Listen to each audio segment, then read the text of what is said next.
Okay, so now I'm back. Part two. I had to wait for part one to load, and that took forever.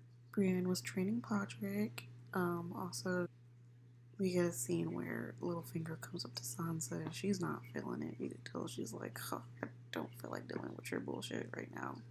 What could you possibly want to talk about? And he's whispering in her ear. It's normal, usual. Asking her if she was happy. And she was just going through the motions, like, I'm home in Winterfell with my brother, half brother, whatever. Basically, she was just like, I'm good. But he was like, but are you happy? And she was like, if you don't. Sounds like, I'll just pretend, obviously you're going to say something clever. Let's just pretend it was going to be something clever that you were going to leave me with as your parting word. Good day, sir. So he goes away, and Brienne's like, why is he still here? And so I was like, girl, I don't know.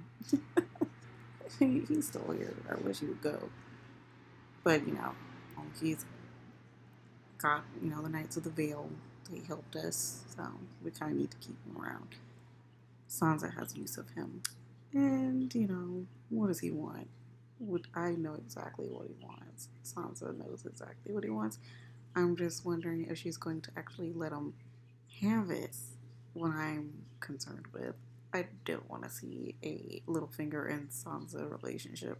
I mean, I get to watch review videos from other more established channels, and what it sounds like, spoiler alert, they're gonna take it to the next level. We go to the next scene where Ed Sheeran makes his appearance. I was actually very surprised that he was on the first episode. I thought they would wait, but no, hit us with Ed Sheeran right away. The girl that plays Arya, Macy Williams, she loves Ed Sheeran, so apparently, this was a nice special treat for her. It does look like, though, after, killing all the Freys, she comes upon, Ed Sheeran and his guys that he's with, who obviously look like they're, yeah, they do kind of look like they are Lannister army soldiers. That's what they look like. So she comes across them. I thought at first she was going to try to take them out, but no, they oblige her and offer her food and conversation and even some ale. It looks like, or sounded like, and she drank it. One of the guys said that their mother said, "Be kind to strangers. Strangers will be kind to you." And I was like, okay, I see what y'all did. If you don't know anything about the stranger, then you haven't been paying attention, and you didn't watch last season or the season before. See the play on words there, and the song that Ed Sheeran was singing was very telling. And this was without even having to watch any other review channels for that. Like, the songs almost always have something to do with either episode or something foretelling. So speaking of, woman's hands are warm, I was just like, I know they're not talking about Arya, because her hands ain't that warm. She's cold blooded. Cold blooded. That's her. She's not, nothing warm about her hands. Like, okay. I don't have the words of the song, and I even forget the title, but it's something about golden hands. One person has a golden hand, but I don't want to be too literal. So one of the guys asked Arya, "What's a nice girl doing going to, King's Landing? What are you going to do over there?" So Arya takes a big old swig of the ale, and she's like, "I'm going to kill the queen." They laugh. But of course, there was a moment of silence, but they ultimately laughed, like, ha ha ha, yeah, right. Y'all just don't know. This little girl she's capable. She's very capable. I'm just wondering if she's going to, if Arya is definitely going to do that, if she's going to be able to execute that task, because it ain't gonna be easy. It's not gonna be easy at all. Alright, so we get the scene at the farmhouse. Obviously, it's covered in snow now because winter has come. Winter is here. And it's a farmhouse where Arya and the Hound were before in like season 3? Was it season 3? Season 3? Yeah, I think it was. It's been a while since I've seen those seasons. I haven't watched them like 3 times, so it's been a while. The Hound is with Thoros and Dondarrion and Beric Dondarrion, and they need somewhere to stop for the night, so they decide they're gonna stop there. Yeah, the Hound wasn't too comfortable with it, but they were like, "Oh, you're afraid? Just come on. We need somewhere warm to stay, as warm as we're gonna get." So, the Hound didn't want to stay there, obviously, because he recognized the place, and he remembered what he did to the father. Basically, took their money, and was just gonna leave them to starve, because I guess they were gonna starve anyway. Find their skeletal remains left, and Dondarrion asks the Hound, "What do you think happened to them?" I don't know. Same thing that happens to everybody, I guess. So the Hound asks Dondarrion, like, "Why do you keep coming back?" And he tells him he doesn't know. But obviously, he has a purpose. What purpose that is remains to be seen. And we shall see what that purpose is this season. Thoros interrupts their casual conversation and tells the Hound to come over to the fire. And he says, look to the fire. First, the Hound wasn't really trying to do that, but then he was like, "What do you see?" "Burning logs." Duh. So he's like, look closer. So he's like, okay. And so he starts to look into it a little bit more. And the Hound says he sees ice. A wall of ice. The wall. And it's where the wall meets the sea. There's a castle there. There's a mountain. Looks like an arrowhead. The dead are marching past. Thousands of them. And you can only speculate what that means. And if we remember correctly, earlier in the episode, Jon does mention, I believe he does mention it, unless I'm totally wrong here, that he needs the wildlings to be near that castle. It's not Castle Black, I forget what the name of it was. It is closest to the water, where the White Walkers and the Whites will be more than likely going. So the Hound, after that, goes to bury the remains of the farmer and his daughter. I didn't mention it, but the farmer obviously did a murder-suicide.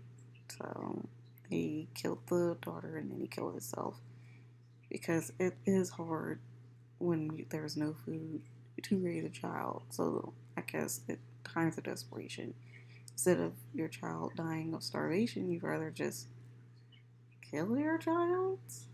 I guess it makes it easier. I guess it's a mercy. Get to the scene where we have Sam. He's gotten some books from the library, obviously, and Gilly actually picks up one of the books called Legends of the Long Night. And Sam goes on to mention how the Targaryens were using Dragonglass.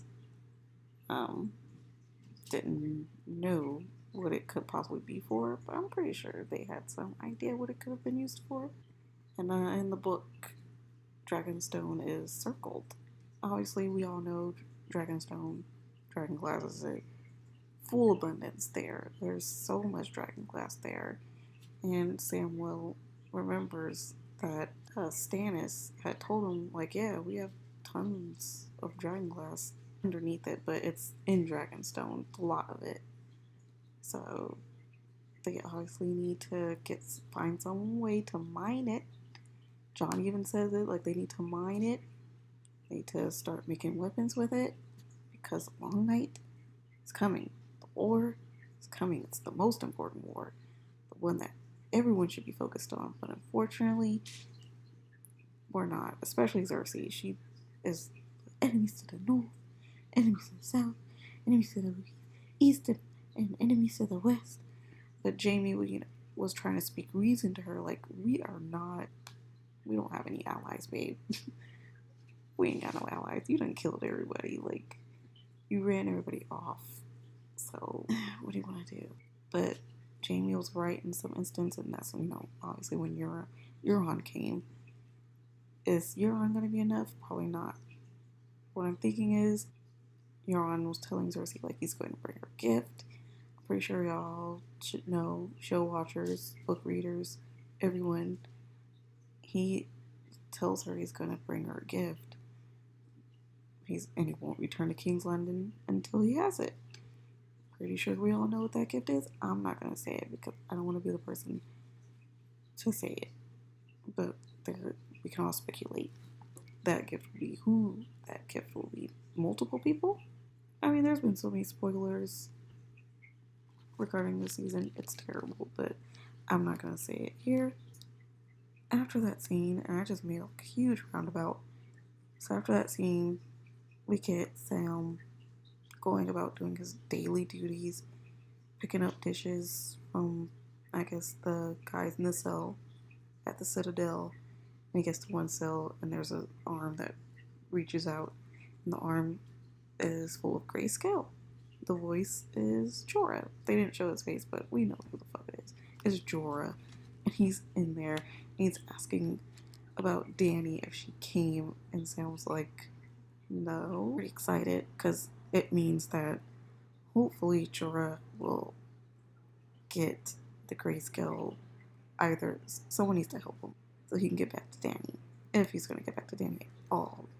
So hopefully we see something with that. The last scene we get is Dany home. She's home. She's in Dragonstone. She's reunited with the land of her ancestral home. She's touching the sand on the beach. She's walking up the stairs into the stronghold, to the castle. She is touching the table that Aegon had made of Westeros, because he, liked it so much. He had it made before he obviously conquered it. And it looks desolate. It just looks like it was abandoned, basically. She removes the Baratheon banners and proceeds to survey everything that's there. And she turns, and Tyrion's there. And she tells Tyrion, shall we begin? And that's where the episode ends. And we know what's beginning. I'm excited. I'm very excited. I'm glad I got to finish this, because it's been a long day. I'm happy that we have Game of Thrones back, and I'm very excited to see where the next episode takes us. And the title of that episode is Stormborn. So it could mean a lot. I look a mess right now, so excuse me. But I'm really excited to see what happens next episode. Where everybody set it off. What Sansa does. What Jon does. Like, she totally undermined Jon. I'm very upset with Sansa. Hopefully she doesn't let Littlefinger lead her astray. She definitely needs to have Jon's back. And Jon also needs to have her back. They need to work together. I'm ready to see when everybody reunites, if they reunite, for the Stark children. I want to see what happens with Cersei and Euron, if they do indeed become betrothed to one another, or if they just have some sort of weird alliance. And I know Jaime is not going to be here for it. I was glad when Cersei turned him down, though. But we'll see what actually happens. So I'm going to get off of here. And if you liked the video, please hit the thumbs up and subscribe at your leisure. And I'll see you guys in the next video.